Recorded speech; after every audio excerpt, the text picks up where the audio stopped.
আসসালামু আলাইকুম, আমি আছি মোতালেব হাসান। প্রথমে আপনাদেরকে একটা আমি ভিডিও দেখাচ্ছি, তারপরে কিছু কথা বলতেছি। চলেন ভিডিওটা আগে দেখেন। বাচ্চাটাকে আমি মাঠে রেখে পানির জন্য 1 ঘন্টা যাবত খুঁজতেছি। একটা পানির 2 লিটার পানির বোতল 600 টাকা দাম চাইছে আমার কাছে। 600 একটা 2 লিটার পানির বোতল। আসলে কি আর বলবো, আমি একজন সচেতন নাগরিক হিসেবে এই কথাগুলো বলতেছি। আসলে এরকম একটা সিচুয়েশনের মধ্যে কিভাবে 2 লিটার পানি 600 টাকা চায়। আসলে আপনারা দেশের মানুষ যারা এখানে আছেন গণহারে পিটা, তাহলে সে বিপদের সময় মানুষ একজন আরেকজনের উপকার করে।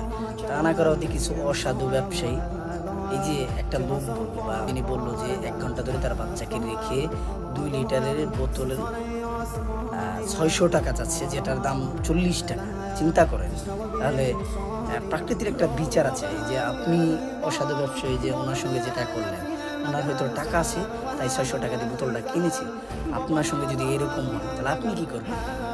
প্রকৃতির বিচার পেয়ে যান, ঠিক আছে?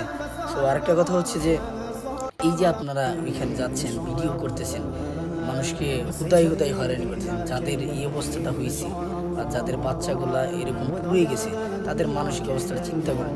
সেইখানে বিমান দেখতে যাচ্ছেন, সেইখানে ভিডিও করতে যাচ্ছেন, আপনাদের মন মানসিকতা তো খারাপ কেন? নিজেকে একটু বিবেক দিয়ে কাজটা করেন, চিন্তা করেন আসলে আমরা কোন জগতে বাস করি।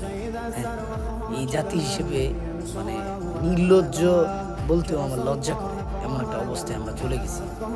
মানুষ হিসেবে আমরা আসলে অন্য কিছু যদি থাকে সেটা হলো আমরা এই দেশের মানুষ এত নিকৃষ্ট, সুযোগ পেলে সবাই এরকম